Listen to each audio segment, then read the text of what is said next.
bénissons au nom de Jésus. Merci pour ce temps de partage que nous allons avoir en toi. Merci pour ton esprit. Merci pour ta grâce. Conduis-nous dans le nom de Jésus. Ouvre notre esprit, bénis notre corps ce soir par ta parole. Dans le nom de Jésus, nous avons dit ces choses. Amen. Amen. Acclamons ensemble le Seigneur avant de nous asseoir. Alléluia. Asseyons-nous dans sa présence, s'il vous plaît. Alléluia. Soyez bénis au nom de Jésus. Ce soir, nous allons méditer sur la foi, comme on a commencé le dimanche. Amen. Et aujourd'hui, nous allons parler d'un aspect pratique. Le dimanche, on parlait de la foi efficace. Alléluia. Parce qu'il y a une foi inefficace. Par exemple, la foi sans les œuvres est morte. Amen. Elle est inefficace. Aujourd'hui, nous allons voir, justement, dans les foi efficaces, nous allons voir un élément important. La foi active. Amen. La foi doit être comment? Active. Amen. Donc, une foi passive n'est pas efficace. Mais une foi qui agit peut être efficace. Et aujourd'hui, on va étudier quelque chose. Dans Matthieu 7, le verset 7, ça, 7 et 8, tout le monde peut réciter ça par cœur. Amen. Matthieu 7, 7, dit quoi? Demandez. Oh, répondez-moi. Demandez et l'on vous donnera. Ensuite, cherchez et vous trouverez. Troisième, frappez, car quiconque demande reçoit. Celui qui cherche trouve, et l'on ouvre à celui qui frappe. Quelqu'un dit Amen. Alléluia. Voilà notre texte. Donc ici, on est en train de parler de la foi. Alléluia. La foi qui nous permet d'obtenir, voyez, les choses de la part de Dieu. Amen. Quand Dieu se présente à Abraham comme étant le Tout-Puissant. Puisque Abraham se rend compte qu'il y a des choses qu'il ne peut pas avoir sur terre. Par exemple, il ne peut pas avoir un enfant avec Sarah, avec toutes les lois de la terre. Sarah est stérile. Amen. Donc, ce n'est pas tout ce que tu veux avoir. Ce n'est pas tout ce dont tu as besoin qui se trouve disponible sur la terre. Alléluia. Abraham avait un besoin important pour sa destinée, mais qui ne se trouvait pas sur terre. Il n'y avait aucune possibilité sur la terre pour lui. Et pourtant, c'était le besoin le plus important de sa destinée. Amen. Il pouvait avoir des enfants. La preuve, il en a eu avec Agar. Mais ça ne permet pas à Abraham d'accomplir sa destinée. Il va rester ordinaire. Et le projet de Dieu échappe à sa vie. Amen. Donc, pour qu'il puisse entrer dans ce projet, il lui faut avoir un enfant avec Sarai. Alléluia. Et il n'y a pas de possibilité sur terre. Alors Dieu se présente et Dieu lui dit quoi? Je suis le Tout-Puissant. En d'autres termes, avec moi, les possibilités que tu n'as pas, tu peux les avoir. Dis Amen.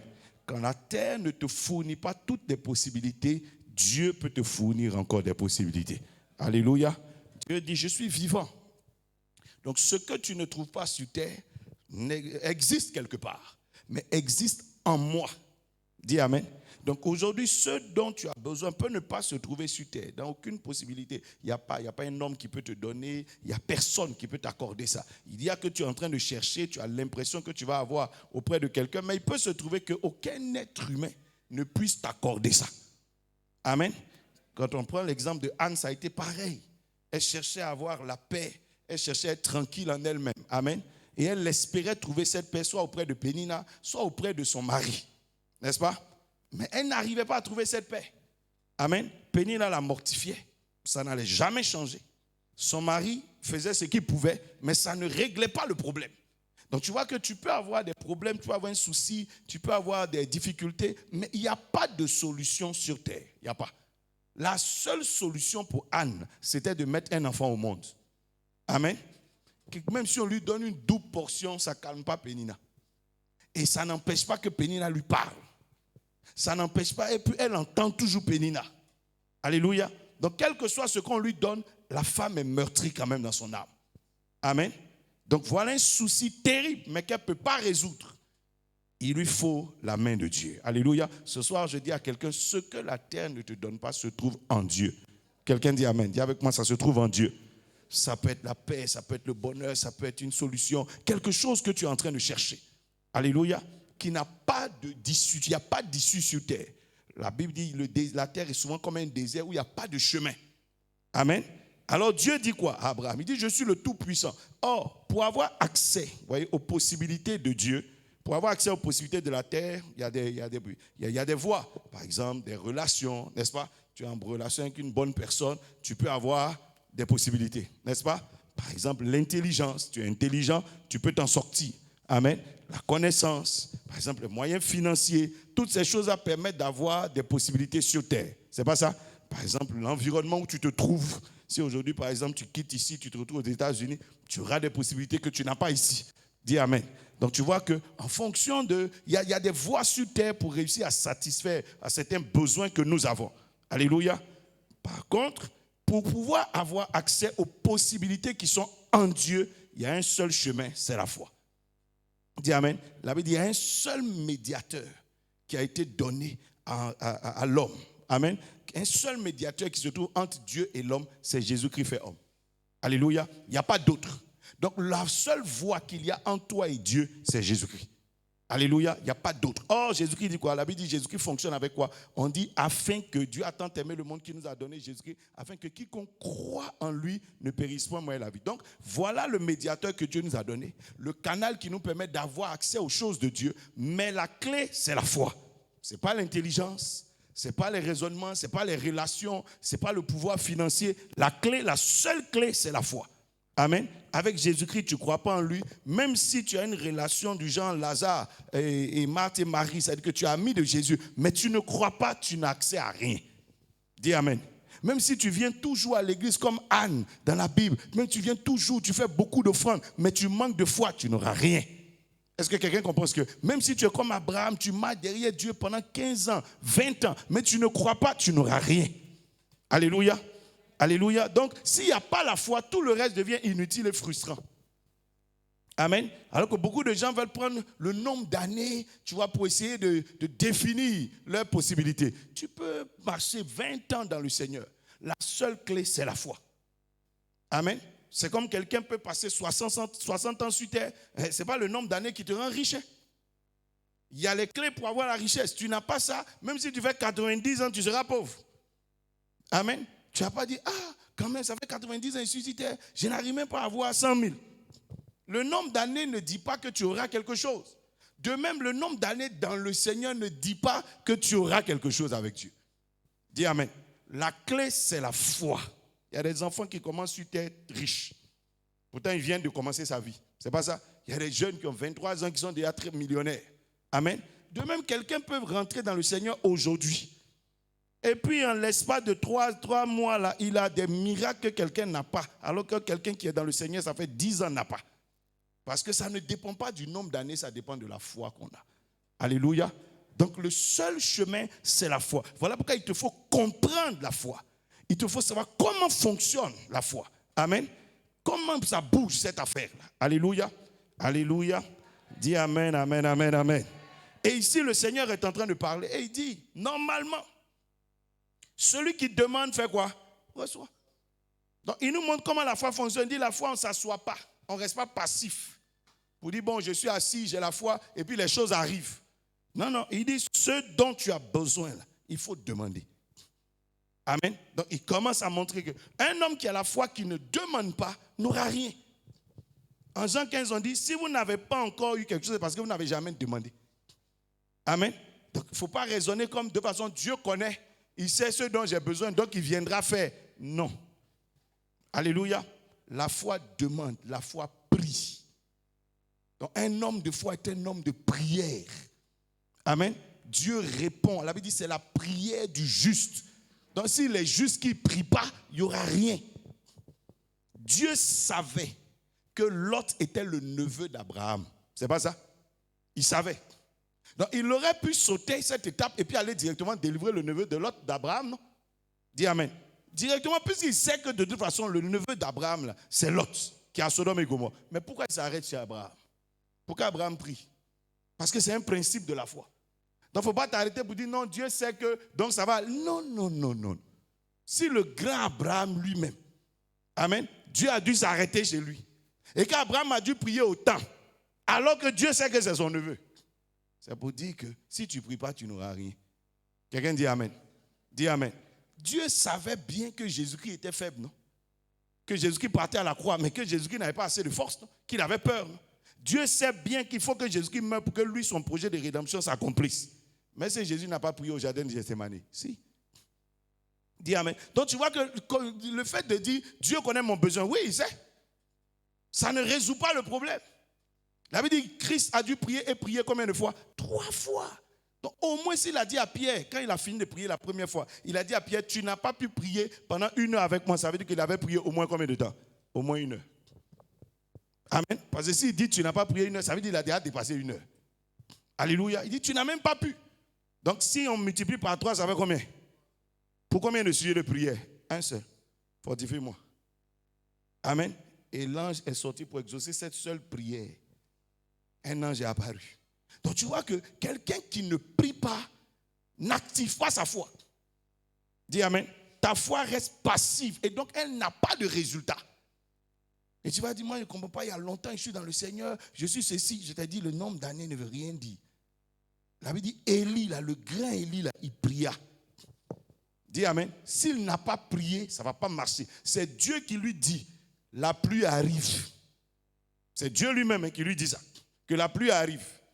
Amen. Mais la Bible dit quoi? Élie annonce aux gens que la pluie arrive parce qu'il vient d'avoir une révélation.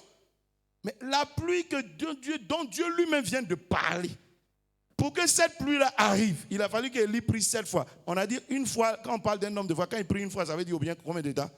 1 heure. Ça veut dire Élie a prié combien d'heures? Aïe. Quelque chose que Dieu lui-même a annoncé. Donc tu vois que si je te dis par exemple, demain qu'il te dit que tu seras élevé, et que pour toi tu entends ça, et puis tu te dis gloire à Dieu, et puis tu t'assois, ça ne viendra pas. Dis Amen, ça ne viendra pas. La prière va faire venir la chose. Alléluia. On s'est rendu compte, quand Élie priait, qu'à un moment donné, il y a eu un petit nuage. Ça nous rappelle l'histoire de Daniel. Donc il ne faut pas croire que quand Dieu parle, ça veut dire non, Dieu parle parce que la chose est déjà libérée.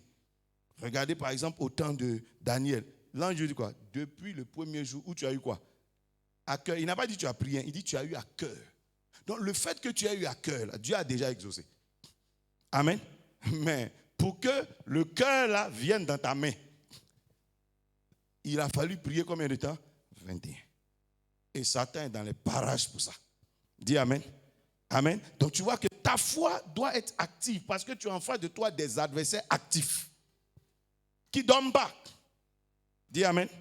Donc une personne qui a la foi est une personne qui demande, qui prie. La Bible dit prier sans cesse. Paul va, il dit quoi? Il dit fait toutes sortes de prières.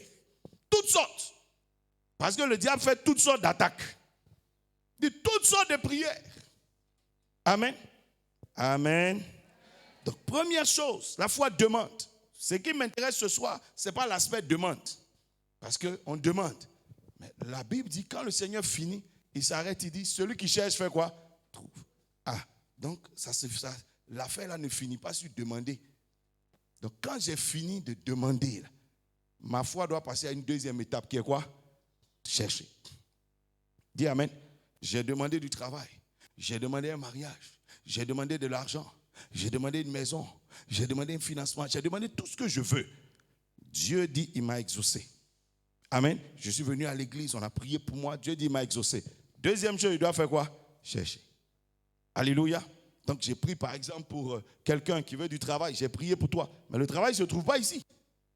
Il faut que tu te mettes à chercher. Chercher veut dire quoi? Il faut que je sache où aller chercher. La deuxième étape de la foi commence là. Quelqu'un dit Amen. Dis avec moi, où aller chercher? Voilà ce que je veux qu'on comprenne ce soir. Où aller chercher? Dans la foi, là. Où est-ce que je vais? Dis amen. Où je vais chercher ça? Et aujourd'hui, nous allons comprendre comment un jeune homme riche est venu un jour et puis il a demandé à Jésus-Christ, comment faire pour avoir quoi? La vie éternelle. Amen. Christ a regardé, Christ lui donne une instruction. Il dit, première chose, va, pratique la loi de Moïse. Quelqu'un dit la loi. Il dit, j'ai déjà fait ça. Je dis, Jésus l'aima. Ça fait un pas. Deuxième, il dit, va, vends tout ce que tu as. Donne-le aux pauvres. Tu auras un trésor dans les cieux. Donc toi-même, tu n'es pas encore dans les cieux, mais tu as créé un trésor parce que tu t'en vas. Amen. Troisième chose, viens et fais quoi? Suis-moi. Ça fait combien de choses? 3 choses. Donc pour avoir la vie éternelle, il fallait quoi? 3 choses. Première chose, pratique les commandements de Moïse. Les commandements de Moïse te séparent du monde. Ça te sort du péché. Amen. C'est la loi. Donc, n'aie pas de problème avec la loi. Deuxième chose maintenant, va vendre tout ce que tu as. Amen. Débarrasse-toi de ça. Troisième, viens et suis-moi. Donc, ça veut dire quoi? Même quand tu auras vendu, tu n'es pas encore au ciel. Hein? Il faut que tu fasses quoi? Que tu me suives. Et me suivre, c'est quoi? C'est suivre un chemin. Viens avec moi et allons chercher quoi? La vie éternelle. Est-ce que je parle à quelqu'un? Quelqu'un dit amen. Donc, vous voyez que quelque part, pour réussir à trouver, il faut que j'ai quoi? Un chemin pour ça. Quelqu'un dit un chemin. Répète encore, dis un chemin. Donc, nous allons étudier aujourd'hui quoi? Les chemins spirituels qui existent. Comment quelqu'un fait pour avoir le chemin? Moïse, Dieu a dit à Moïse, vous allez sortir d'Égypte. Mais ça fait longtemps. Les études montrent que quand Moïse a commencé, est parti en Égypte, il a mis combien de temps pour faire la délivrance? C'est-à-dire quand il est rentré en Égypte, puis il est parti dire à Pharaon, Dieu dit de nous laisser. Ça a mis combien de temps d'après vous pour qu'un matin on dise, Dieu dise, on dit les Égyptiens que vous voyez, vous ne les verrez plus jamais. Ça a mis combien de temps? Inventé. 10 ans, après 40 ans, après, elle est méchante. Après, qui d'autre? Qui peut nous dire quelque chose? Ça a mis combien de temps? Inventé. D'autres ont déjà inventé. Dis-moi, lui il est gentil. Allons-y. Qui d'autre? Ma fille. 3 ans. OK. Dis-moi quelque chose. Vous n'avez jamais pensé à ça. Donc vous lisez seulement. Vous ne méditez pas pour voir combien ça peut durer. Voilà pourquoi souvent vous pensez que vous serez indépendant en 2 jours. Alléluia. Parce qu'on sort vite des chaînes. Amen. Ça a mis 30 ans. Donc quand on te parle des plaies d'Égypte, il faut penser qu'on passait d'une plaie à une autre. Deuxième mois, deuxième plaie, troisième mois. Il ne faut pas croire ça dans ta tête. Ça a mis 30 ans. Amen. Voilà pourquoi les enfants d'Israël sont sortis 30 ans après. On vous dit que Dieu avait dit combien d'années? 400 ans. Et ils ont mis 30 ans pour sortir. Dieu s'est révélé à 400 ans. Il a dit à Moïse, je suis descendu. Amen. Parce qu'il avait déjà dit. Mais pour quitter de là, je suis descendu jusqu'à on est sorti. Ça a mis 30 ans. Amen. Amen. Ça commence à aller. Tu vois que le pays, les gens, quand ils voient les 10 plaies là, dans leur tête, c'est 10 jours. C'est pas ça? Pour eux, c'est en 10 jours, cette affaire est finie. On est sorti de là, on est parti. On ne se libère pas aussi facilement des chaînes de l'esclavage. Hein? Amen. Ça fait combien d'années toi tu luttes? Ça peut te donner des idées pour comprendre qu'on ne se lève pas le matin comme ça pour que les gens te laissent sortir. C'était des esclaves. Amen. Ne pensez pas que tu vas dire à un roi comme Pharaon, parce que tu as fait sortir 2 serpents. Lui, il va laisser. Non, toi aussi. Amen. Il y a combien de serpents en Égypte? Ou bien, parce que tu as fait venir les sauterelles. Les sauterelles, il y en a beaucoup qui viennent de temps en temps. Amen. Ou bien, parce que tu as changé l'eau en sang. Ça ne lui fait rien. Amen. Changez la lagune et briller ensemble, vous allez voir. Si ça va changer quelque chose. Alléluia. Il a fallu que Dieu rentre dans la maison de Pharaon pour aller toucher son enfant. Donc, Pharaon sent que après l'enfant, c'est qui? Ça commence à venir, ça se rapproche. Quand toutes les familles sont endeuillées dans le pays à cause de certaines personnes, on vous voit comme des problèmes. Amen. Mais après ça, la Bible, ils les ont poursuivis quand même. Alléluia. Amen. Donc ça a mis combien de temps? 30 ans. 30 ans pourquoi? Pour trouver la route. Amen. 30 ans.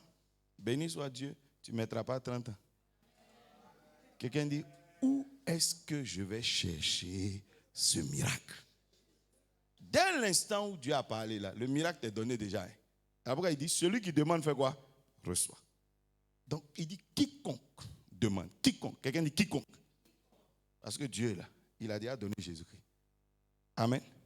Donc il prend, par exemple, Eurydice, demande quelque chose. Tu travailles. Dès que tu demandes dans Jésus, dans la maison ici, là, c'est déjà donné. Amen. Tu sais pourquoi c'était donné obligatoire? Vous voyez qu'on dit quiconque. Hein? C'est écrit quiconque. Mais vous voyez que les autres, là, ce n'est pas quiconque. Hein? Vous n'avez jamais remarqué le verset, là, comment il est formulé.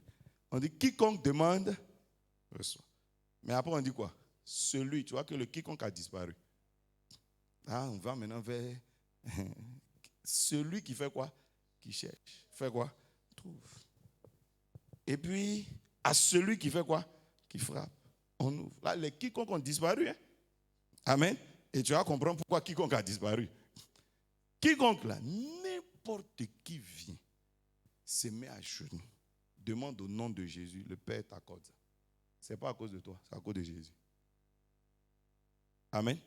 Après, Jésus a dit, tout ce que vous demandez au Père en mon nom. Il dit, croyez que vous l'avez reçu. Parce qu'en Dieu et Jésus-Christ, l'alliance est terrible. Amen.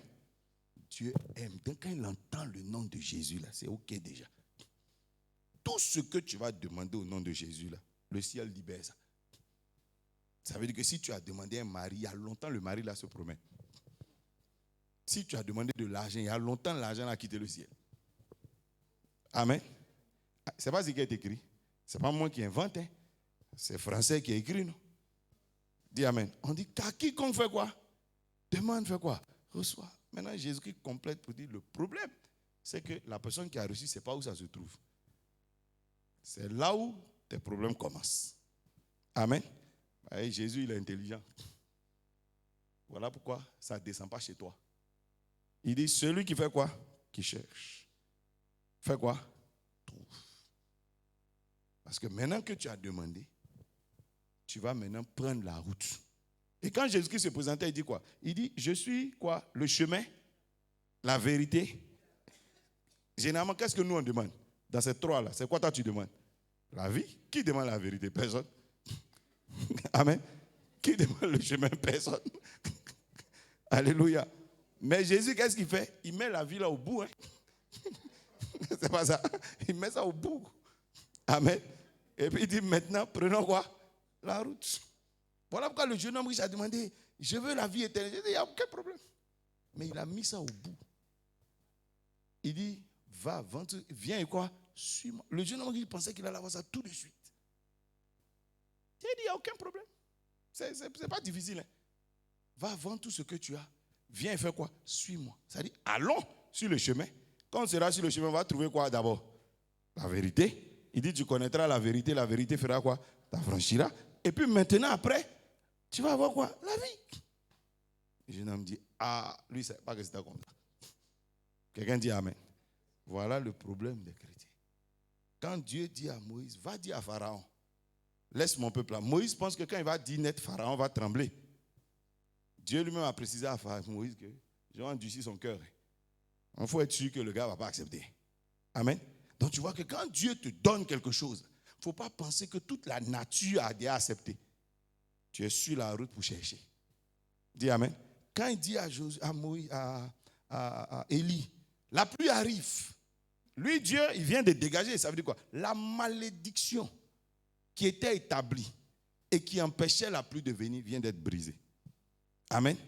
Donc, au niveau du monde spirituel, dans le monde de Dieu là-bas, ça n'existe plus. Donc, il n'y a plus de raison spirituelle qui empêche la pluie de venir. Voilà pourquoi Dieu dit, la pluie arrive. Donc, eux, ils sont au ciel là. Ils ont vu la pluie passer, voum.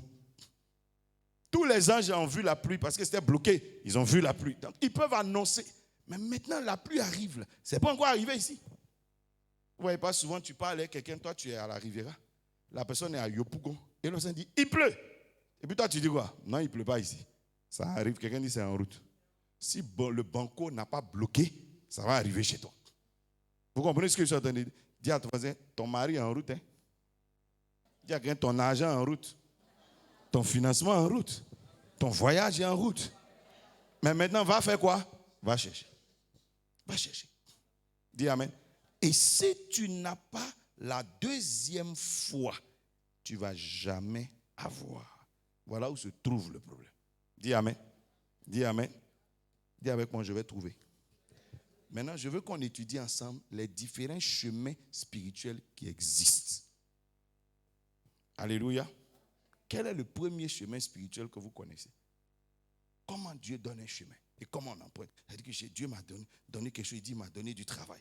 Comment je fais pour pouvoir trouver ce travail?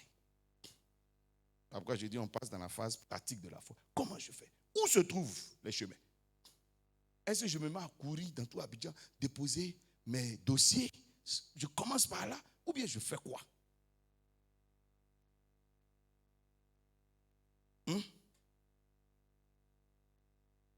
Comment? Information. Mais c'est ça qu'on cherche là. C'est l'information là même qu'on cherche. Comment je fais? La première chose qui nous donne un chemin avec le Seigneur, c'est quoi? La parole. Bon, ça c'est un apôtre. Dis avec moi, la parole. Le premier chemin que Dieu donne, c'est une instruction qui vient de la part de Dieu.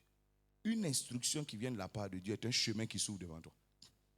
Est-ce que je parle à quelqu'un? Une instruction qui vient de la part de Dieu. C'est un chemin. Cette instruction peut être écrite. Cette instruction peut être parlée. Jésus-Christ a dit quoi au jeune homme riche? Il lui a donné une instruction. Va, vends tout ce que tu as. Amen. C'est une instruction qui vient de la part de Dieu. Fais ça. Le fait de te dire ça là, on vient d'ouvrir la route devant toi. Amen. Donnez-moi un exemple de quelqu'un à qui on a donné une instruction comme ça dans la Bible.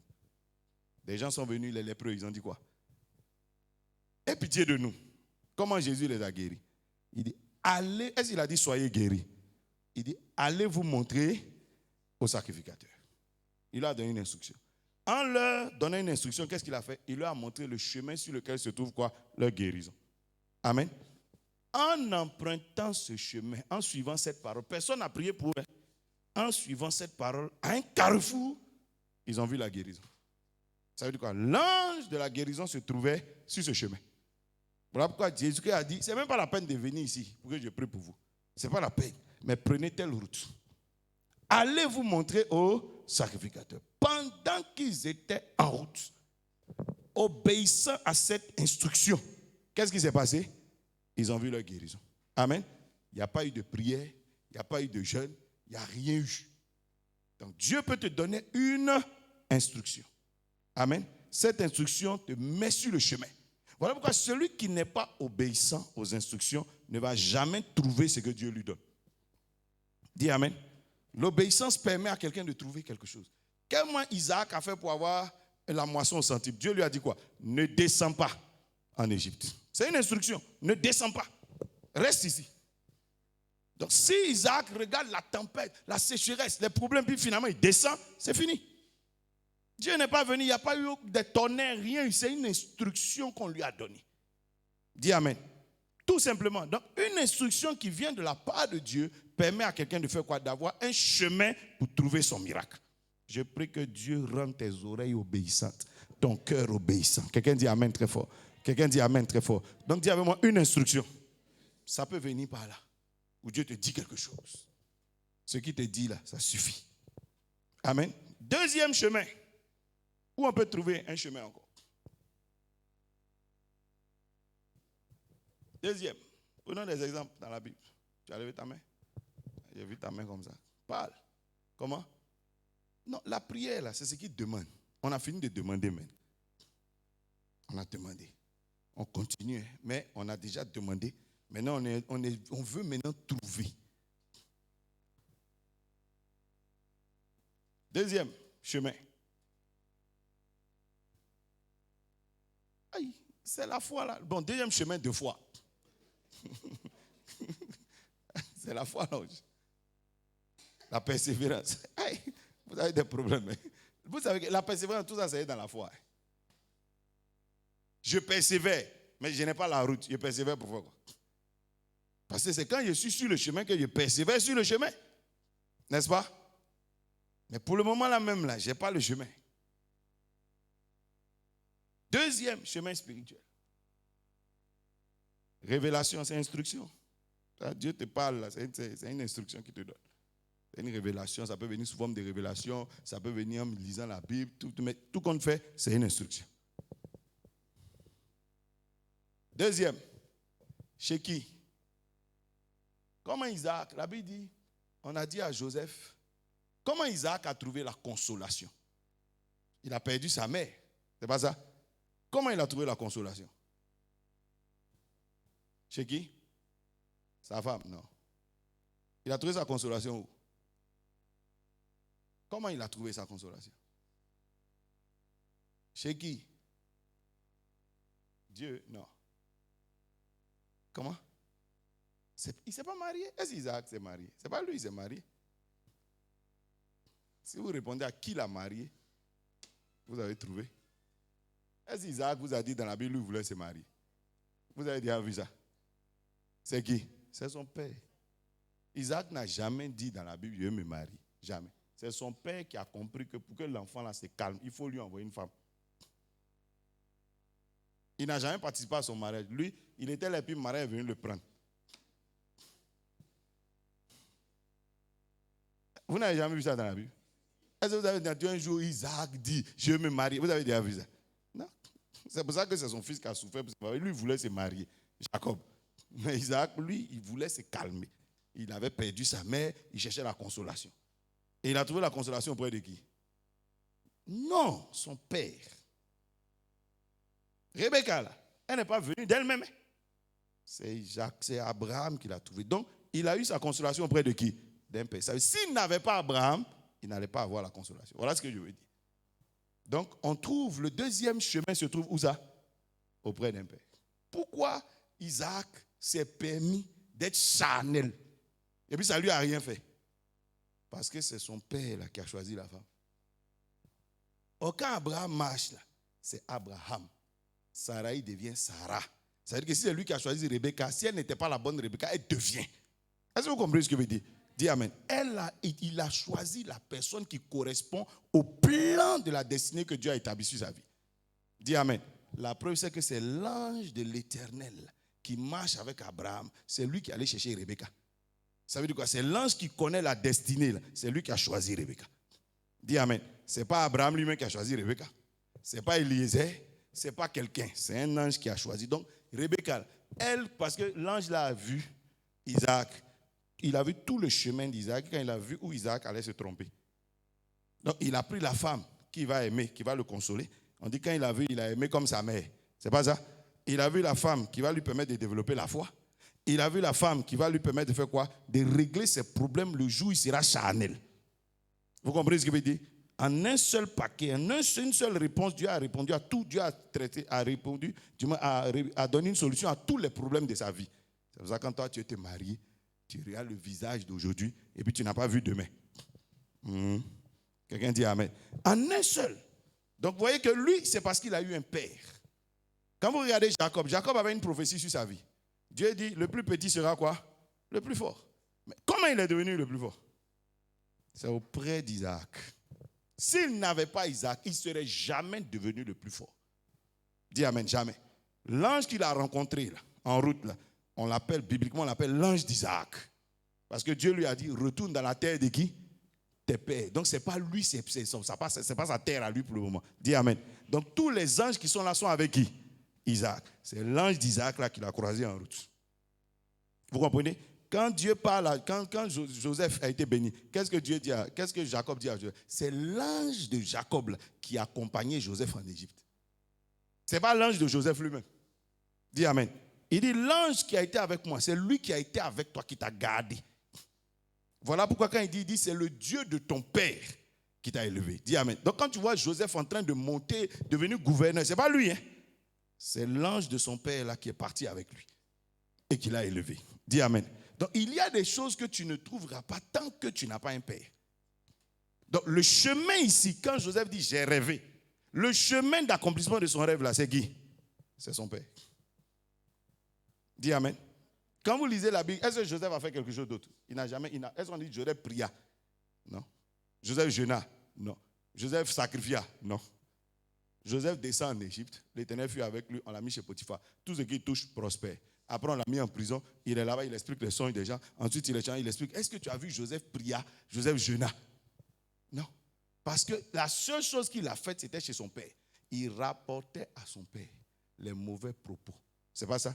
Et comme il a honoré son père, c'est la récompense de l'honneur qu'il a accompagné pendant toute sa vie. Dis amen. Donc quand tu vois, il rencontre Potiphar, ce n'est pas lui. C'est une récompense. Quand tu vois, on le met en prison et puis il rencontre les prisonniers qui vont sortir, ce n'est pas lui. C'est une récompense. Donc le chemin de l'accomplissement de son rêve se trouvait chez son père. La preuve, qui l'a envoyé? C'est son père qui lui a dit, va voir comment tes frères vont. Amen. À la fin, voilà pourquoi son père dit, j'irai, je le verrai. Et quand son père arrive, il le voit, il se rend compte que c'est son ange là qui a accompagné Joseph. Dis amen. Dis avec moi un père. Quand tu vois Sem, pour que Sem devienne ce qu'il est devenu, c'est Noé. Alléluia. La preuve des fois, Dieu te dira, honore ton père et ta mère. Sur terre d'abord, il dit, et tu auras quoi? Longue vie. Amen. Longue vie. Ça veut dire des choses, tu vas pouvoir arriver là où tu vas. C'est quand tu vis que tu arrives là où tu vas arriver. Dis amen. Mais si tu ne fais pas, regardez par exemple sur terre, le chemin de la vie s'ouvre à partir de quoi? De tes parents. C'est les parents là qui vont commencer à te donner la route pour vivre sur terre. Quelle route? L'éducation. Dis amen. Qui vont commencer à t'introduire. Voilà pourquoi quand tu n'as pas eu de père, ta route devient compliquée. Ça devient difficile. Comment Élisée a fait? Élisée a demandé la double portion. Qu'est-ce que Élie lui a dit? Est-ce qu'Élie lui a dit prie? Est-ce qu'Élie lui a dit jeûne? Est-ce qu'Élie lui a dit autre chose? Élie dit quoi? Si quoi? Tu me vois quoi? Partir. Dis amen. Donc la réponse, l'exaucement, le chemin de l'exaucement de Élisée se trouvait où ça? Chez son père. Donc si Élisée se déconnecte de son père, c'est fini. Pourtant, Dieu était prêt à lui donner. Dis amen. Mais comme il n'a pas de père, il n'a pas eu. Qu'est-ce qui a tué le ministère de Géasi? Il s'est détaché de son père. Son père dit, on ne va pas ici, on ne prend pas ses biens. Lui, il dit, lui, ça va prendre. Voilà comment il est mort. Amen. Qui faisait office de père pour Lot? Abraham. Tant que Lot suivait les pas d'Abraham, Lot prospérait. Le jour où Lot s'est séparé d'Abraham, il a perdu le chemin de la bénédiction. C'est fini. Il ne va plus jamais retrouver. Amen. Tout ce qu'il va trouver, c'est des malédictions, des malédictions, des malédictions, des malédictions jusqu'à la fin de son histoire. Pour que sa petite fille Ruth retrouve le chemin, il fallait qu'elle suive une petite fille d'Abraham. Dis amen. Parce que Dieu ne leur a pas donné de chemin de bénédiction. Ils entendent parler de bénédiction, mais le seul chemin qu'ils ont, c'est Abraham. Amen. Quand elle a suivi la petite fille d'Abraham, elle s'est retrouvée à la tête encore. Alléluia, dis avec moi un père. C'est pour ça que Dieu te donne un père. Dis amen. Ce n'est pas pour rien. Qu'est-ce qui a fait que Josué est rentré à Canaan? Josué faisait quoi? Quand Dieu l'appelle, Dieu lui dit quoi? Josué? Est-ce qu'il a dit Josué grand prieur? Est-ce qu'il a dit Josué grand homme de foi? Est-ce qu'il a dit Josué grand jeûneur? Il dit Josué quoi? Serviteur de qui? Moïse. Donc Josué, là, sa prière, c'était rentrer à Canaan. Mais le chemin de sa prière, d'exaucement de sa prière, c'est Moïse. Vous voyez que qu'est-ce qui a fait que Josué est le seul qui est arrivé? Quand les enfants d'Israël étaient en train de murmurer et qu'ils étaient en bas en train de faire le veau d'or, Josué était où? Il était sur la montagne un jour, Moïse. Donc lui, il n'a jamais fait ça. Amen. Chaque fois que les gens étaient en train de faire des choses, lui n'est pas là-bas. Il est toujours un Moïse. Donc du coup, toute leur condamnation, là, il n'a jamais connu ça. Donc quand Dieu dit ce peuple-là, Josué est à côté de Moïse et puis Dieu parle. Donc lui, il n'est pas dedans. Est-ce que je parle à quelqu'un? Il ne fait pas partie de ceux dont Dieu parle. Parce que lui, il avait Josué, il avait Moïse là-bas. La preuve, c'est qu'Amalek, qu'est-ce que Dieu a dit à Moïse? Dis à Josué que j'effacerai le nom d'Amalek. Parce que Josué, là, il va vivre. Dis amen. D'avance. Parce qu'il était quoi? Serviteur de qui? Moïse. Alléluia. Donc tu vois que des fois, tu peux être en train de prier. Hein? Et puis, ce que Dieu t'a donné là, se trouve chez ton père. C'est lui le chemin de la chose. Mais Dieu ne savait pas que tu allais le trahir. Lui, il n'imaginait pas ça parce que la trahison n'est pas chrétienne. Dis amen. Donc lui, il ne peut pas penser que toi, tu vas le trahir. Il ne peut pas penser ça. On ne t'a jamais appris ça. Il n'a pas pensé que tu allais l'abandonner. Il n'a pas pensé ça. Et puis toi, en route, tu as choisi ça. C'est comme l'autre qui choisit pour lui d'aller je ne sais pas où. Il vient de faire son choix. Dis Amen. Qu'est-ce qui tuait Jacob? Dieu avait dit quoi à Jacob? Je te bénirai. C'est pas ça? Ce territoire sera à toi. Jacob était d'accord. Jacob même a levé un hôtel, tout ça. Il a levé un monument. Mais après, il a pris sa route, il s'est éloigné. Qu'est-ce que Dieu lui dit au jour où Jacob veut se retrouver? Qu'est-ce que Dieu lui dit? Retourne où ça? Bon, dans la terre de tes pères. Dans la terre de tes pères, c'est auprès de qui? Ce n'est pas le territoire. C'est auprès de ton père. Voilà ce qu'il est en train de lui dire. Parce que ce que je t'ai dit, la route, là, ça se trouve chez ton père. Dis Amen. Donc, tant que tu es éloigné de lui, tu es loin de cette bénédiction. Quelqu'un dit Amen. Quelqu'un dit Amen. Je parle à quelqu'un. Dis avec moi, mon père. Voilà pourquoi même Jésus lui-même, pour devenir Seigneur, à tout moment, quand vous entendez sa bouche, il dit quoi? Mon père, père, père. C'est pas parce qu'il veut chanter. Dis Amen.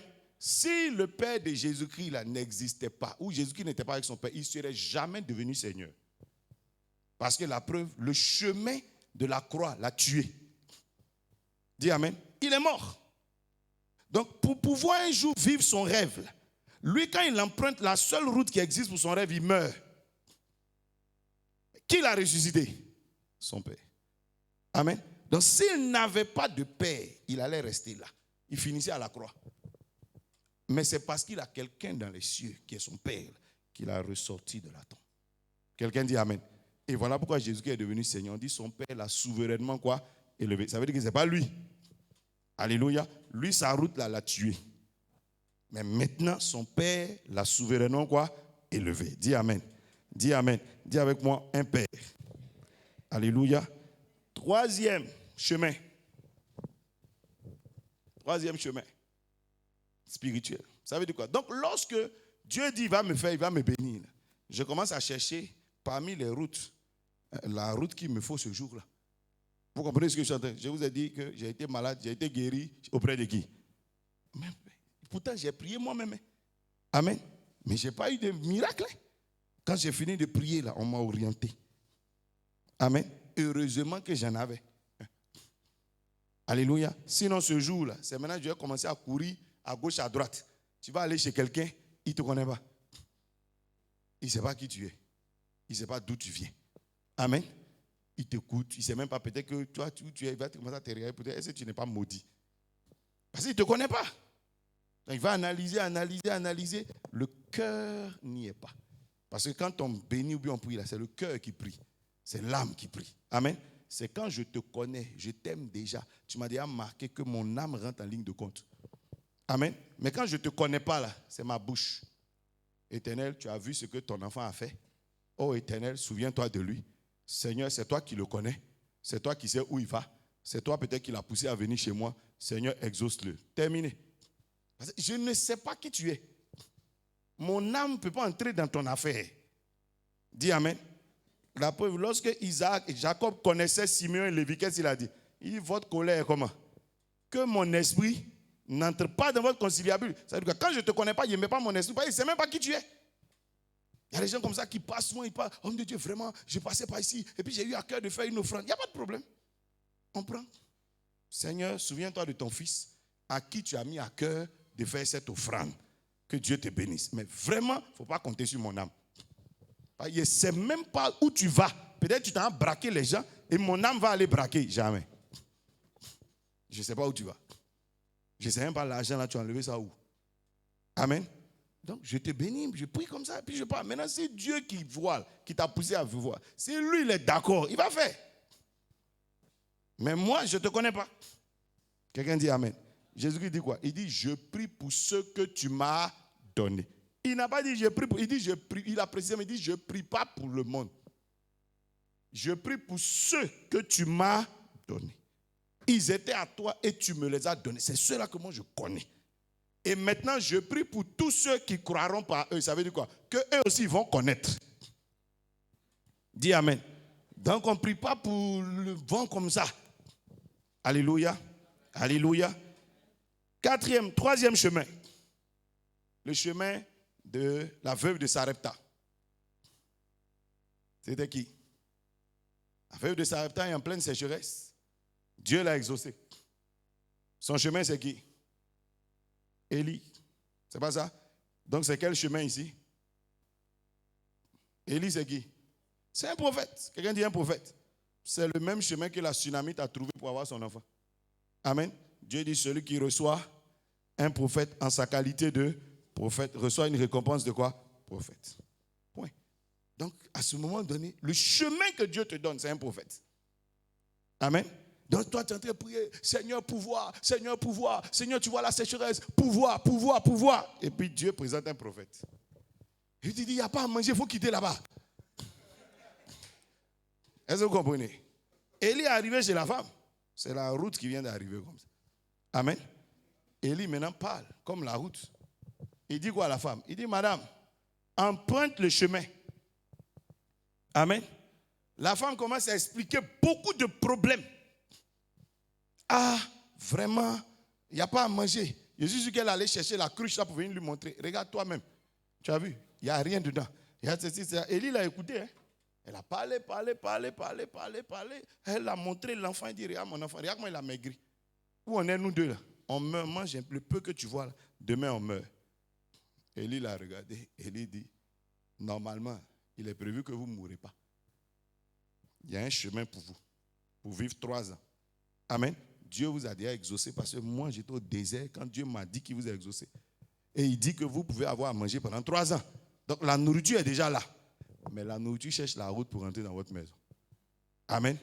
La nourriture là, le chemin là, c'est moi. Madame, j'ai vu ton enfant qui a maigri là. Hein. Madame, j'ai vu que tu n'as rien à manger. Hein. Madame, j'ai vu tes problèmes. Hein. Va me chercher quand même à manger. Prends tout ce que tu as dit. Prépare pour moi. Je mange d'abord. Amen. Il n'a pas dit quand tu seras en train de préparer la nourriture. Il dit je mange d'abord. Lorsque je vais finir de manger, tu prépareras ensuite pour ton enfant et tu verras que l'huile et la farine ne finiront jamais. Ça veut dire qu'à chaque matin, la femme la prépare pour qui d'abord? Parce que le problème, c'est qu'on n'a pas dit la farine débordant. Hein. La farine est à la même place, ça l'attend. Le jour où elle se trompe, elle prépare pour son enfant, la farine sèche. Donc chaque jour, Élie est là, Élie n'est pas là où elle prépare pour lui, elle dit voici pour toi, ô prophète. Et puis elle s'en va manger le reste. Quand demain matin elle vient, parce que dans le fond, Dieu nourrissait qui? Élie. Au temps de la sécheresse, quand il a envoyé Élie, le corbeau là, c'était pour nourrir combien de personnes? Une seule personne, c'est Élie. C'est lui seul. Pourquoi Dieu tient à ce que Élie vive? Parce qu'Élie a dit quoi? Il ne pleuvra pas, sinon, ça veut dire si Élie est mort, il ne pleut plus sur terre. Amen. Donc Élie seulement, il ne meurt pas. Voilà pourquoi Dieu tient à lui. Naturellement, quand il a dit au corbeau de lui donner à manger, ça veut dire quoi? Il y a combien de personnes qui vont vivre forcément? Élie et le corbeau. Tant que c'est toi qui es chargé de lui donner à manger, là, tu vis. Amen. Et c'est le corbeau là, Dieu a remplacé par la veuve. Tout simplement. Le corbeau là, est-ce qu'un corbeau a une plantation? Ça veut dire quoi? Chaque jour, il trouve ce qu'il faut. C'est la même chose que la femme faisait. Chaque jour, tu trouves ce qu'il faut. Chaque jour, il n'y a pas que tu vas avoir une plantation. Non, tu vas remplacer exactement le corbeau dans son rôle. Donc, de même que le corbeau là n'a pas une plantation ou bien un sac de farine, c'est comme ça, toi aussi, tu n'en as pas. Chaque jour, tu trouves ce qu'il faut, tu finis de faire. Chaque jour, tu trouves ce qu'il faut, tu finis de faire. Est-ce que quand le corbeau venait en route, il mangeait le pain là? Il ne mange pas. Hein? Dis amen. Donc, tu ne manges pas. Le reste là, quand il finit de manger, le reste là, c'est pour toi. Quelqu'un comprend ce que je suis en train de dire? Dis avec moi, un prophète. Le problème, c'est que, comme Satan sait ça, il peut te faire quoi? T'envoyer avoir des problèmes avec qui? Le prophète. Et puis, tu ne comprends pas pourquoi. Maintenant, souvent, tu es dans l'orgueil, tu dis, bon, sans lui. Le problème, c'est que si on te dit d'aller à Diaké, qu'il n'y a pas de route, tu ne vas jamais arriver. Dis amen. C'est comme Jésus-Christ. Tu peux faire ce que tu veux. Si tu veux, il ne faut pas l'aimer. Il faut dire que Dieu n'a pas d'enfant. Il faut dire que Marie n'a pas accouché. Il faut dire que c'est un prophète. Ça, c'est ton affaire. C'est le seul chemin pour aller au ciel. Quelqu'un dit amen. Ça, tu peux croire ce que tu veux. Alléluia. Mais Dieu donne un chemin. Et ça devient ta route. La Bible dit Jésus-Christ est apparu à Paul. Mais il a dit quoi à Paul? Pour que tes yeux s'ouvrent et que tu puisses remplir le ministère apostolique dont je te parle. Va chez Ananias. Amen. Ça veut dire quoi? Dieu vient de l'appeler, c'est un apôtre. Dieu vient de lui donner tout son ministère. Mais sans Ananias, ça ne démarre pas. Amen. C'est Ananias seul qui va prier et puis les yeux du monsieur vont s'ouvrir. Ce n'est pas chez Pierre, ce n'est pas chez Jacques, ce n'est pas dans le jeûne et la prière, rien du tout. Dis amen. La femme sunamite. Où elle a eu son enfant? Est-ce qu'on a dit cette femme pria? Est-ce qu'on a dit cette femme jeûna? Élisée s'est assis dans sa chambre. Il lui a dit, l'année prochaine, à la même époque, tu tiendras un enfant dans ta main. Dis Amen. Vous vous rappelez de Anne? Qui a exaucé la prière de Anne? C'est le sacrificateur Élie. Quand il est sorti, il a insulté. Quand elle s'est confessée, parlé, il dit, ah, je me suis trompé. Bon, va, en paix. Que ta prière que tu as adressée, que je ne sais même pas, je ne sais même pas de quelle prière il est question, là. Va et que cette prière soit exaucée. Il avait dit, dans le courant de l'année. Quelqu'un dit Amen. Tu vois que beaucoup d'entre nous, notre problème, c'est qu'on ne comprend pas que Dieu, là, il est loin et qu'il a mis des chemins qui sont tout près de nous. Dis Amen. Je ne sais pas si tu me comprends. Alléluia. Je peux te parler de quelque chose.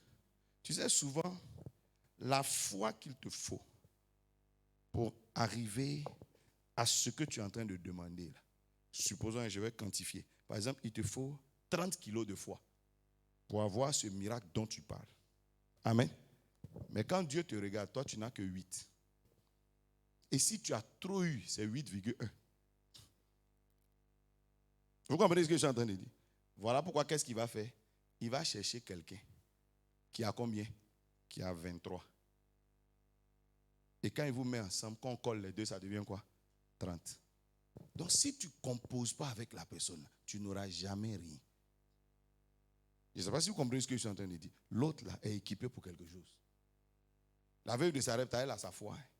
Mais Élie a sa foi aussi. Tu as une grâce, mais ta grâce là, a besoin d'une grâce complémentaire pour atteindre le miracle dont tu parles. Donc si toi tu dis non, moi je vais rester seul, tu n'as rien compris. Dis Amen. La Bible dit un ange est sorti pour fortifier Jésus, non? C'est pas ça, pour aller à la croix, non? Mais quand il partait en route, qu'est-ce qui s'est passé? Il n'est pas tombé. La force spirituelle, là, tout est chez lui. Mais la force physique, là, Dieu a donné une partie. Le reste, ça se trouve dans les bras de Simon et Cyrène. Simon de Cyrène. Donc, au carrefour de Simon et Cyrène, si Jésus joue les orgueils pour dire, laisse, c'est ma croix, moi seul, quitte là-bas. Il va mourir là. Parce qu'il y a des gens comme ça. Simon et Cyrène, c'est un Africain. Si tu as dit, non, toi, tu es descendant de Cam, laisse-moi. C'est ton problème. Dis Amen. Dieu dit, il va donner à manger à Élie. Il a envoyé la nourriture chez qui? Chez un corbeau. Si toi, tu dis, non, moi, je ne mange pas la nourriture des oiseaux. C'est ton problème. Quand la terre produit, là, tu sais si c'est les vers de terre qui produisent. Mais oiseau, au moins, tu vois. En bas là-bas, tu vois quoi? Quelqu'un me dit Amen. Tu vois que quelque part, le problème, après la Bible dit, l'orgueil, là, ça tue. Papa Paul Simplice a fini de prier pour moi, non? Je suis venu à l'église, je vous ai dit qui a prêché et puis j'ai eu le miracle. C'est Joël, c'est pas Papa Paul Simplice. Ça veut dire quoi? C'est un complément. Dieu mélange ma prière, il prend pour Papa Paul Simplice, il prend pour Joël et puis boum, je suis guéri, terminé. Donc si moi j'étais un orgueilleux qui arrive qui dit non, Joël c'est qui? C'est mon petit. Il ne peut pas prêcher pour moi, il est semé. Il dirait à qui qu'à présence, mes problèmes. Quelqu'un dit Amen. Jusqu'à présent, il dirait c'est mes problèmes. Alors que Dieu t'a exaucé, hein? Mais le problème c'est que tu as un comportement là qui ne va jamais trouver la route. Quelqu'un dit Amen. Jamais. Sinon le chemin était tout près. Hein? Amen. C'était tout près. Qui a permis à Balaam de progresser sur son chemin? C'est l'âne, c'est le mouton là. C'est lui qui voit. Quand il a passé son don spirituel à Balaam, que Balaam a vu l'ange, la clé s'est ouverte. Des fois, tu vois, Dieu peut te compléter ta vie avec quelqu'un, avec quelque chose. Quelqu'un dit Amen. Quelqu'un dit Amen. Dis avec moi un prophète. Il avait dit, celui qui reçoit un prophète en sa qualité de quoi? De prophète. En sa qualité de prophète. Recevra une récompense de prophète. Dis Amen. Pas autre chose. De prophète. Dis Amen. Je répète encore, j'ai dit de quoi? Bon, regarde. Ouais, ma petite, là, moi je suis son grand frère. Et puis je suis son papa même, en famille. Vous comprenez? Elle peut me recevoir chez elle comme son grand frère. Je vais manger. Foutou, sauce graine. Il est fini. Je lui dis, Momo, je prends ma route, je m'en vais. C'est un agneau, on a mangé.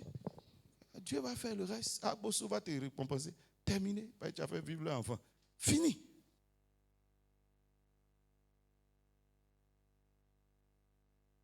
Voilà. C'est aussi un prophète. Elle va me donner une affaire de grand frère, dans le traitement d'un grand frère, le respect d'un grand frère. Mais c'est là.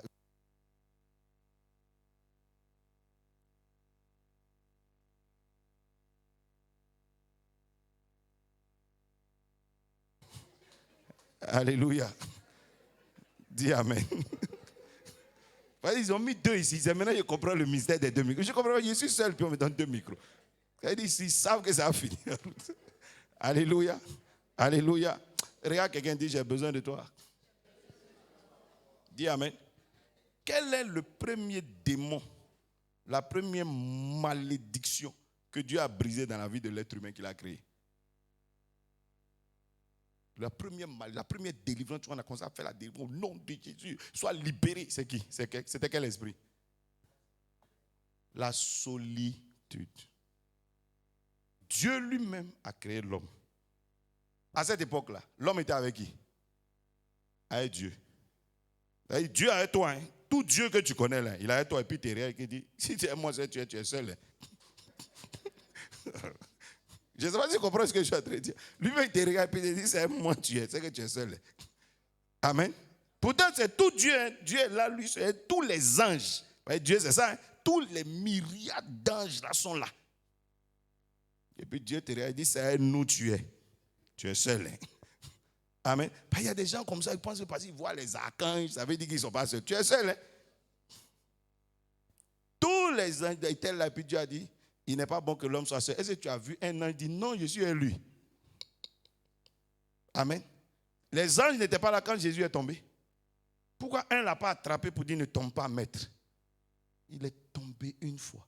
Il voulait jouer les dieux, il est tombé 2 fois. Dieu dit, Simon, il va aider mon fils là. Il va mourir avant la croix. Et puis quelqu'un l'a aidé. Est-ce que quand Jésus en a soulevé sa croix, est-ce que tu l'as vu parler? Il n'a même pas regardé qui a soulevé. Il dit allons. Allons. Dis Amen. Dis Amen. Dis à ton voisin, j'ai besoin de toi. Alléluia. Donc un des chemins, ça peut être quoi? Un prophète que Dieu te donne. Mais il faut le traiter en sa qualité de quoi? De prophète. Il ne faut pas oublier. C'est qu'est-ce qui a fait que Josué est rentré à Canaan? Josué est le seul qui a marché pendant 40 ans avec Moïse. Mais il n'a jamais vu Moïse comme son camarade. Jamais. Il n'a jamais été familier. Jamais. Pourtant, Josué était proche de Moïse. Ils allaient sur la montagne ensemble. Ils descendent ensemble. Il faut vous imaginer quand tu es proche tel que Josué. Mais jamais. Voilà ce qu'il a autorisé à rentrer à Canaan.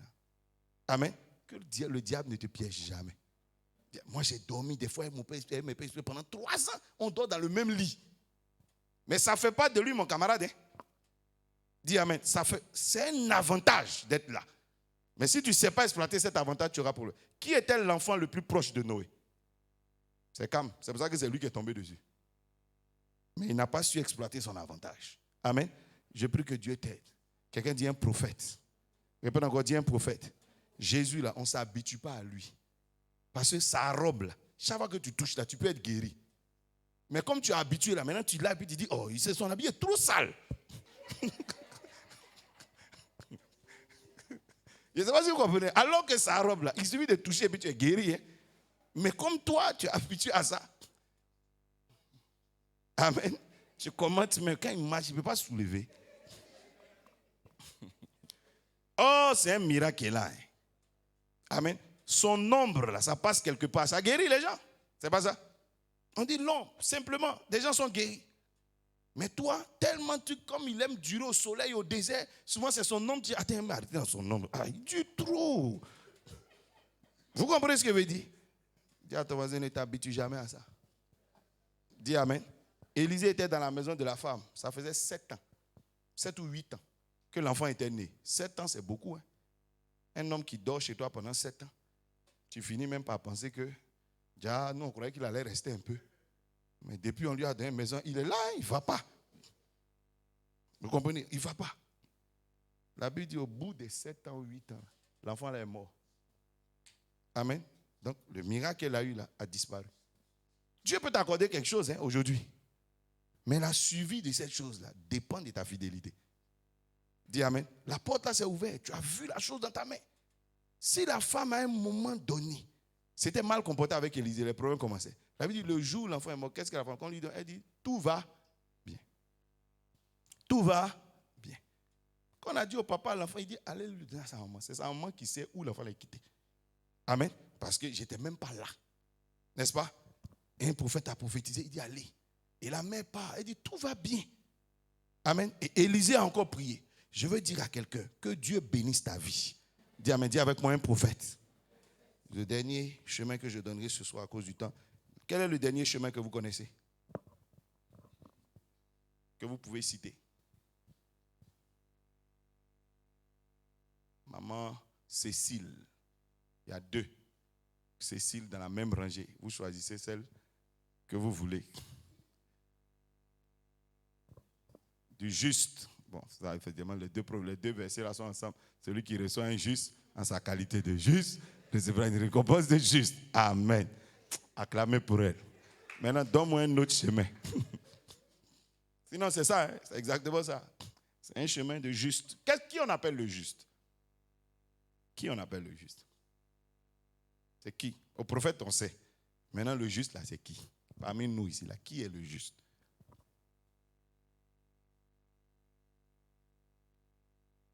Ah, c'est qui? Celui qui croit en Jésus. Vous croyez ça? Vous êtes sûr? Ça veut dire quoi? Que tout le monde ici est quoi? Est juste. Ah oh. D'accord. Qui est juste? Qui est le juste? Qui est le juste? Qui est le juste? Seydou. Si tu ne réponds pas, c'est que tu n'es pas juste. Qui fait quoi? Tu es sûr que c'est ce que tu voulais dire. Ou bien tu as dit un truc pour qu'on te laisse tranquille. Alléluia. Ce qu'elle a dit est vrai. Quiconque a été justifié par Christ est déclaré juste. Et on est justifié par quoi? Par notre foi. Deuxième chose qui nous justifie. Parce que c'est là qu'il ne faut pas s'arrêter à croire là. La deuxième chose qui nous justifie, c'est quoi? La deuxième chose qui nous justifie, c'est quoi? On est justifié par notre foi et quoi? Et quoi?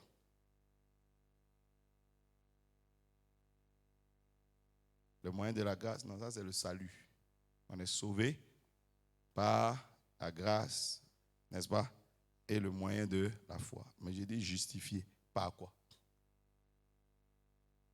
Par notre foi en Jésus-Christ. Hein? Et quoi? Les deux vont ensemble. Et quoi? C'est foi en Jésus là qui fait ça. Par l'œuvre de la croix, c'est Jésus là qui est là-bas. Sinon, ce n'est pas le bois là qui justifie. C'est Christ qui est là-bas là, qui fait qu'on est justifié par la croix. Le pardon, non. On n'a pas dit pardonner. Justifier, ce n'est pas pardonner. Il ne faut pas penser que c'est le pardon. Ça, c'est la repentance. Justifier, c'est quoi? On est justifié par quoi? Il y a 2 choses. Paul en a parlé. Il dit, si tu dis que toi, tu as la foi, et moi, je te dis que j'ai quoi? Les œuvres. Il va te dire, montre-moi ta foi. Amen. Elle n'a pas la foi. Elle a murmuré, et puis maintenant, elle te tape la main. Quand tu connais, tu dis. Quand tu connais, tu dis. Dis Amen. Mais elle a ronronné, je suis sûr que c'est les œuvres. Alléluia. Par la foi et quoi? Les œuvres. Amen. Si vous n'avez pas chercher le royaume des cieux et quoi? Donc la foi et quoi? Les œuvres de la foi là. Si vous n'avez pas ces œuvres là, vous n'avez rien. Dis Amen. C'est les 2 choses. Voilà pourquoi j'ai dit, en vérité, la foi œuvre. Mais il y a des gens qui ont cru que bon, ils ont la foi et puis ça s'arrête là. Amen. Jésus-Christ dit quoi au dernier jour? J'ai eu faim. Tu as fait quoi? Tu as cru. Ah bon. J'étais nu, mais tu as cru. Rentre au ciel. Est-ce qu'il a dit ça? Il dit, j'ai eu faim. Tu as fait quoi? Tu m'as donné à manger. C'est une œuvre. Amen. J'étais nu. Tu as fait quoi? Tu m'as revêtu. J'étais en prison. Tu as fait quoi? Tu es venu me voir. Ce sont des œuvres. Amen. Ce n'est pas des, je crois, des chansons. Ce n'est pas ça. Amen. Donc la foi sans les œuvres est morte. C'est comme si elle n'existe pas. Quelque chose est mort, ça n'existe pas. Ça ne donne rien. Donc on est justifié par notre foi et quoi? Les œuvres de cette foi-là. Amen. Amen. Amen. Donc le juste, c'est celui-là. Donc si je te trouve ici à l'église et que tu es quelqu'un qui ne pratique pas la parole, tu ne fais pas d'œuvre, etc., tu n'es pas juste. Je ne traite pas avec toi. Parce qu'il n'y a aucune récompense attachée à ta vie. Dis Amen. Ce n'est pas celui qui dit Seigneur, Seigneur, là. Ce n'est pas lui qui est juste. Hein. C'est les œuvres, là, sa pratique, là. C'est ce qui lui le justifie. Dis Amen. Donc si tu es ici, Seigneur, Seigneur, maintenant, dans tes pratiques, on découvre autre chose. Il y a un problème. Amen. Les pratiques de la foi. Vous comprenez ce que je suis en train de dire? Amen. Donc celui qui reçoit un juste, celui qui reçoit un juste en qualité de quoi? De juste. Recevra quoi? Une récompense de juste. Mais je veux un autre chemin. Par ça, j'avais déjà dit. Le dernier que vous connaissez.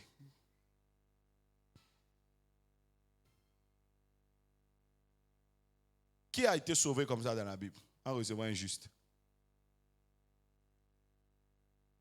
Le brigand à la croix. Il a reçu Jésus où?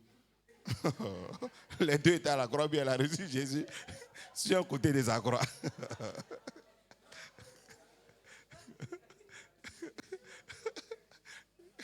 Amen. Lui, il est crucifié. Il a mis Jésus sur son épaule. Non, ce n'est pas lui. Amen. Qui? Rahab. Rahab était une prostituée. Et la Bible ne dit pas en plus qu'elle a arrêté sa prostitution. Peut-être même qu'elle recevait les gens là comme des clients. Et puis après, elle a découvert que non, ce n'est pas des clients. Amen. Oui, Rahab la prostituée. Vous savez que Josué, c'était un militaire. Donc, c'est un stratège militaire. Le meilleur endroit pour se cacher, c'était où? Là où on ne peut pas penser que les Hébreux vont partir, c'est chez une prostituée. Eux, là, ils ne commettent pas ces choses. Donc, ils ne peuvent même pas imaginer que les Hébreux, là, et leur loi, là, ils vont aller chez les prostituées. C'est là-bas qu'il est parti. C'est un espion. Un espion, c'est comme ça qu'il fonctionne. Amen. Donc, ils sont allés chez la prostituée. Oh, la prostituée, elle est chez son blé, son argent. Si vous voulez gagner votre pays, là, c'est votre affaire. Amen. Elle a vu ces gens, ils sont 12 garçons, venez ici. Si elle peut avoir son argent, c'est bon. Amen. Mais après qu'elle découvre qui ils sont, elle ne parle pas d'argent avec eux. Amen. Elle dit, on a entendu que nous tous, on a peur ici. On sait que vous allez prendre le pays. Pardon. Souvenez-vous de moi. Comme le voleur à la croix, exactement comme lui. Amen. Souvenez-vous de moi. Et comme c'était des justes, et elle leur a fait du bien, qu'est-ce qu'il dit? Il y aura une récompense. Quand on va venir là, mets le fil sur ta maison. Amen. Parce qu'il va falloir qu'on reconnaisse. Si tu crois. Amen. Vous savez que mettre le fil là, c'était répondre à des questions. Hein? Tu es dans un pays, tout le monde est normal. On sait qu'il y a des gens qui arrivent. Puis toi, il y a fil sur ta porte, sur ta fenêtre. Quelqu'un va venir te demander ça va quoi là? Parce que peut-être tu es en train de donner une indication. Oui, c'est ça aussi. Tu es peut-être en train de donner une indication. C'est à ça que ça peut ressembler. Hein? Amen. Et tu n'es pas en train de dire aux gens, c'est ici la route. Parce qu'on est en danger. Amen. Mais elle a gardé sa foi. Elle a vaincu tout ce qui pouvait être peur, etc. Tout, raisonnement, tout ça. Et puis elle a mis. Amen. Qui représentait pour elle comme un signe du sang de Jésus-Christ. Alors, elle avait dit, le même salut qui est arrivé en Égypte est arrivé chez elle. Quelqu'un dit Amen. Quelqu'un dit Amen. Donc, elle a reçu des justes. Dieu fait ça aussi. Alléluia. Le dernier, c'est quoi? Anne a fait quoi pour trouver sa route? Je m'arrêterai sur Anne. Elle a fait un vœu. Quelqu'un dit un vœu. Le chemin peut se trouver là aussi. Amen. Et un vœu correspond à quoi? Un vœu correspond à quoi? Un vœu correspond à quoi? Anne a fait un vœu, n'est-ce pas? Qu'est-ce qu'elle a dit? Un engagement, oui, mais ça, c'est quoi d'abord? Pourquoi c'est ce vœu-là qu'elle a fait? Pourquoi elle dit, si tu me donnes un mâle, je te le donne. Pourquoi c'est ce vœu-là qu'elle a fait?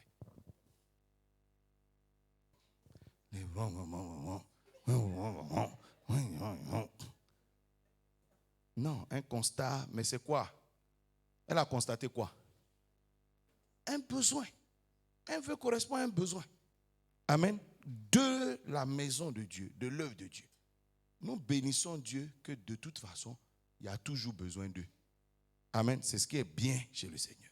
C'est qu'il y a toujours besoin d'eux. Amen. Donc toujours, tu diras que ton vœu est bon. Parce qu'il y a toujours un besoin. L'œuvre est tellement immense qu'il y en aura toujours. Dis Amen. Donc Anne fait quoi? Elle vient répondre à quoi? À un besoin. Amen. Elle se positionne comme quelqu'un qui répond. Maintenant, pourquoi Dieu a exaucé le vœu de Anne? Pourquoi il a fait ça? Pourquoi il a fait ça? Parce que vous imaginez que beaucoup de femmes dans la Bible ont dû faire ça. Et puis ça n'a pas marché. Pourquoi? Pour Anne, il a fait. Comment? C'était le besoin de l'heure, oui. Mais il y avait beaucoup de femmes. Les femmes accouchaient en désordre dans le pays. Donc Dieu pouvait prendre un enfant. Pourquoi, quand Anne a dit ça, Dieu a accepté? Comment? Un sacrifice, oui. Mais pourquoi Dieu a accepté? Je vais répondre à cause du temps. Premièrement, la Bible dit, celui qui est fidèle en peu de choses, Dieu fait quoi? Lui confie toujours quoi? De plus grand. Amen.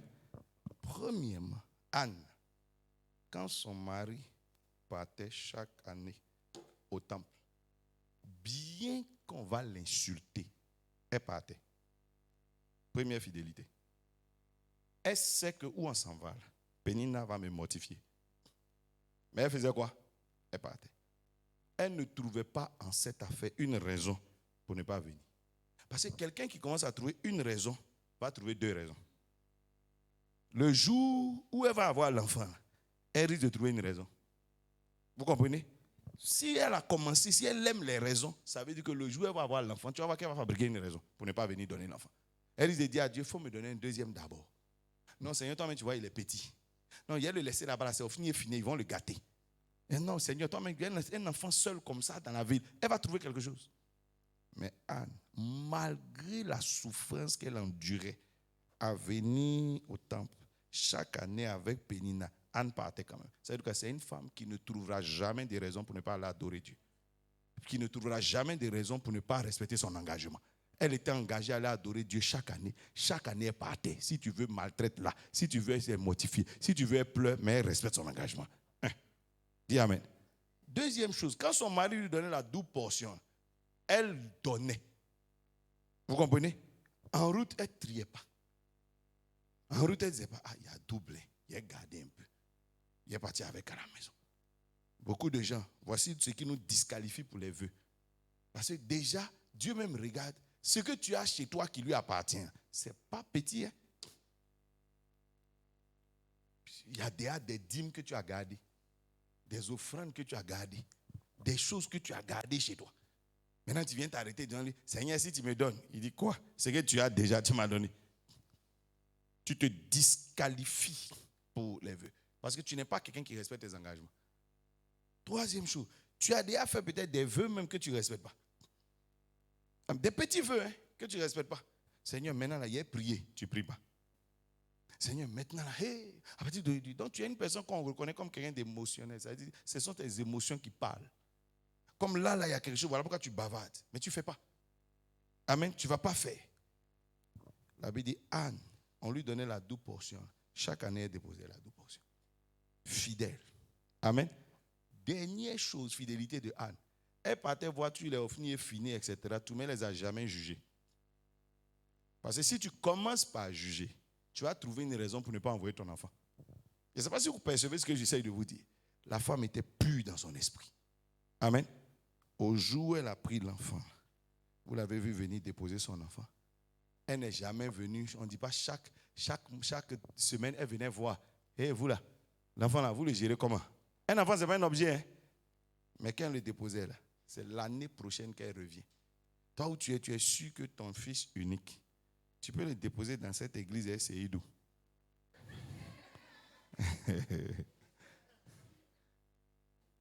On sait que Élie là est vieux. Ça veut dire quoi? Le papa là, il est vieux, il n'est pas là. Tu es sûr que tu peux le laisser Ophni finir dans les parages? Est-ce que vous comprenez ce que je suis en train de dire? Dis Amen. Mais la femme le confiait à Dieu. Pourquoi? La femme le venait le déposer. Pourquoi? Je vous pose la question. Pourquoi elle est arrivée à faire ça? Pourtant, elle sait qu'il y a Ophni, elle sait qu'il y a Finé, elle sait qu'il y a Fina, elle sait qu'il y a tout ça là, elle sait. Mais pourquoi elle faisait ça? Parce que c'est une femme. Quand elle dit, je confie ma chose à Dieu, elle croit à ça. Que Ophni est fini, Dieu va garder sa chose. C'est une femme de foi. Dis Amen. C'est une femme de foi. Alléluia. Alléluia. Dis avec moi la fidélité et la foi. Beaucoup d'entre nous, notre problème, c'est que nous commençons les choses. Le Saint-Esprit est en train de nous suivre sur cette route. Et puis nous abandonnons. Vous comprenez? Tu commences à faire quelque chose qui commence petit à petit à te donner une petite étiquette de fidélité. Tu as commencé. Hein? Amen. Doucement, doucement, doucement. Tu es en train de petit à petit récupérer le nom, récupérer l'identité. Et puis tu abandonnes en route. On dit tu as bien commencé, mais tu as mal terminé. Donc du coup, tu as perdu. Amen. Et puis tu reprends ça. Et puis tu fais la même chose. Tu reprends ça. Finalement, tu as une identité de quelqu'un qui commence, qui finit jamais. Donc quelqu'un qui est infidèle. Amen. Qui va te confier sa chose? Qui? Dieu va te donner son Samuel. Et tu vas le garder. Qui va oindre les rois? Alléluia. Quand tu n'as pas d'enfant encore, c'est facile de dire je donne. Hein? Mais quand tu commences à avoir. Amen. Je connais un homme qui a fait un vœu d'une voiture qu'il n'avait pas. Seigneur, si tu me donnes tel véhicule, je donne à ton serviteur. Dieu est tellement fort qu'il a donné. Il n'est jamais venu même présenter la voiture pour dire on n'a qu'à prier pour ça. Parce que si vous priez pour ça, c'est là que vous allez vous souvenir que j'ai fait le vœu. Et puis il roule, et puis il est comme si de rien n'était. Amen. Dis à toi, au prochain carrefour. Le problème, c'est que le Saint-Esprit, il a un carrefour pour toi. Et ce qui est dangereux, c'est que quand il voit un carrefour, ça ne va pas te faire mal, il saute. Donc tu as l'impression qu'il ne va rien te faire. Oh, c'est parce qu'il est en train d'attendre le bon moment. Qu'est-ce qu'il dit dans la Bible? Il dit, car leur péché n'est pas encore arrivé à son comble. Ça veut dire, si je viens maintenant, il n'est pas bien les frapper. Ça, c'est pas encore arrivé là où ça doit arriver. Je vais attendre quand ça arrive au bon niveau, où on ne peut pas me demander pardon. Et je vais descendre sur eux. Amen. C'est la même chose. Il t'attend un carrefour. Et tu n'imagines même pas qu'il arrive vers toi là-bas. Alléluia. Et à un carrefour, tu ne peux même plus penser. Et puis il te dit, souviens-toi d'où tu es tombé.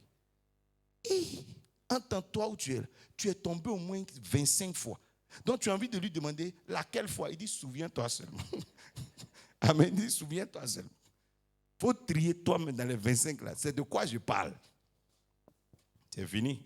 Dis Amen. Dis Amen. Dis avec moi la fidélité. Apprenez à marcher comme ça. Les vœux, c'est un chemin. Mais le problème, c'est que le chemin des vœux, c'est un chemin de fidélité. Il faut apprendre à être fidèle dans les petites choses. Dieu te croira quand tu vas dire quelque chose de grand. Dis Amen. Il va écouter ta voix quand tu vas dire quelque chose de grand. Alléluia. C'est ce que je suis en train de dire est valable et à l'église et dehors. Il ne faut pas être quelqu'un qui dit facilement aux gens, Taï, il y a dedans 5 000. Et puis tu le doubles. Le Saint-Esprit, tu penses qu'il ne te voit pas. Il dit, tu ne peux pas dire que tu aimes Dieu que tu ne vois pas. Et puis l'homme que tu vois, qui peut t'amener au commissariat. Mais Dieu qui ne peut pas t'amener au commissariat, lui, non. Tu dis ça à gauche. Tu dis à ton enfant, il a te donné un jouet à Noël. Puis tu l'as doublé. Tu vois comment tu es bizarre. Amen. Souvent, tu as dit à ton papa, le mois prochain, il a t'envoyé ça, tu n'as pas fait. Et puis tu as trouvé quelque chose pour ne pas faire. Et maintenant, un jour, tu viens t'arrêter devant Dieu. Quand tu dis Dieu, il dit Michael, il faut fermer sa bouche. Parce que tu vas te créer des problèmes. Dis Amen. Apprends à être fidèle dans ce que tu dis. Alléluia. Quand tu t'es engagé là, il faut respecter ton engagement. Tu te rendras compte que ta bouche devient crédible. Quand tu ouvres ta bouche et puis tu parles, là, Dieu sait que tu vas faire. Dis Amen. Amen. Ah, personne ne répond parce que où on est. Chacun sent que les vœux là, mais ce n'est pas ma route. Hein? Alléluia. Oh, ce que je veux que vous compreniez, c'est que dans votre vie, vous serez obligé d'emprunter toutes ces voies dont je parle. Parce que Dieu, des fois, il te mettra la bénédiction ici. Des fois, il passera ici. Des fois, il passera de l'autre côté. Exprès. Amen. Pour que tu sois obligé de pratiquer tout. Donc, les choses que tu ne pratiques pas, tu vas les rater. Amen. Voilà pourquoi il faut apprendre à pratiquer la foi. Alléluia. Tu m'as compris? Je t'ai donné combien de chemins aujourd'hui? Combien? 5 sur les 14. Donc tu vois que tu es perdu un peu. Il reste encore 11 routes. Comme il n'y a pas que demain, je vais voir si la semaine prochaine, alléluia, la prochaine fois on parlera de ça. Quelqu'un dit Amen. Dis Amen. Voilà la foi de façon pratique. Alléluia. Quand on prie là, il ne faut pas rester dans le néant. Amen. Tu as fini de prier. Maintenant, la route est quelque part. Et Dieu va te conduire vers le chemin. Alléluia. Il y a des pas que tu vas poser au niveau spirituel qui vont te permettre d'aboutir au chemin physique. Dis avec moi, Seigneur, je te rends grâce pour ta parole, pour mon Père, pour mon prophète. Je te rends grâce, Seigneur, pour les instructions que tu me donnes. Je te loue, Seigneur, pour le chemin des justes. Éternel, je te rends grâce pour le chemin du miracle que tu as ouvert devant moi. Maintenant, fortifie-moi afin que je puisse emprunter chaque chemin que tu présentes à ma vie. Au nom de Jésus, je déclare, je ne serai pas égaré, je ne me perdrai pas, je ne tâtonnerai pas. Seigneur, comme tu as conduit Ruth sur le chemin de l'alliance, ô Éternel, conduis-moi dans le nom de Jésus. Je proclame que tout ce que je demande, je le reçois, mais je chercherai et je trouverai au nom de Jésus. Que la grâce et la paix du Seigneur soient sur vous, que le sang de Jésus vous couvre, que le sang de Jésus vous purifie, que la puissance du Saint-Esprit réactive chaque bénédiction et chaque chemin que Dieu a placé devant vous au nom de Jésus. Je déclare que tu ne te perdras pas. Que les murailles, doucement, que les murailles de Jéricho, que le diable a dressées dans ton cœur pour t'empêcher de progresser sur ta terre de Canaan, ces murailles, c'est l'incrédulité. Ces murailles, c'est des raisonnements en toi. Ces murailles, ce sont des erreurs en toi. Que ces murailles qui t'empêchent d'avancer, que ces murailles soient ébranlées dans le nom de Jésus. Je prie que tu marches à la suite de l'arche. Je prie que tu apprennes à marcher à la suite de la parole, à la suite du bâton, à la suite de l'autorité. Je prie que tu marches à la suite de la manne, à la suite du pain de Dieu, dans le nom de Jésus de Nazareth. Et qu'au bout de quelques temps, ces murailles soient écroulées. Je déclare que tu réussiras. Je déclare que tu réussiras. Je déclare que tu avanceras. Je déclare que tu progresseras. Au nom de Jésus, quelqu'un dit Amen. Alléluia. Soyons bénis, faisons nos offrandes et terminons notre culte. Demain, on a dit qu'il n'y a pas de culte.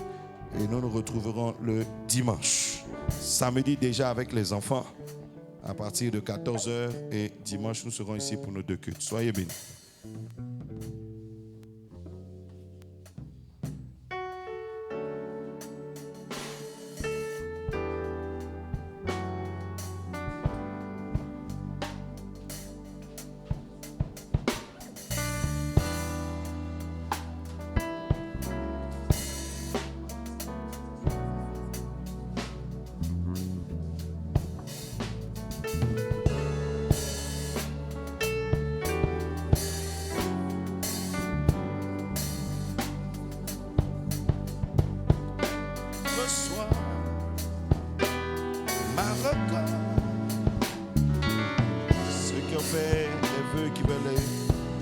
En partie ou en totalité, faites-le maintenant. Ceux qui ont leur dîme, les hôtels, vous pouvez également les honorer. Alléluia. Alléluia. Que Dieu soit béni. La dernière fois, j'ai fait une erreur. Amen. Dans les dons que nous avons faits pour notre soeur, j'avais dit 175 000. Mais on m'a rattrapé. C'est plutôt 75 000 le premier jour. Et puis la dernière fois, ça nous a fait 83 000. Amen. Donc ceux qui savent calculer l'argent, ça fait combien? 75, 150, 83, ça fait 158 000. Acclamez le Seigneur pour vous-même. Et nous allons pouvoir accompagner notre soeur sur un chemin. Que Dieu soit béni. Que la grâce de Dieu repose sur vous et vos maisons. Que la bénédiction de Dieu vous couvre pour cette fin 2020. Dans le nom de Jésus, que le sang de Jésus couvre toute votre famille. Qu'il n'y ait aucun malheur et aucune attaque qui prospère dans votre vie. Au contraire, que Dieu vous exauce. Que l'Éternel vous exauce, que le ciel s'ouvre au-dessus de vous et que Dieu bénisse. Je déclare que votre fin d'année sera bonne dans le nom de Jésus de Nazareth. Éternel, je prie que tu gardes chacun jusqu'à sa maison. Bénis nos jours à venir au nom de Jésus. Amen. Rentrez bien, soyez bénis, soyez prudents et bonne fête à tout le monde.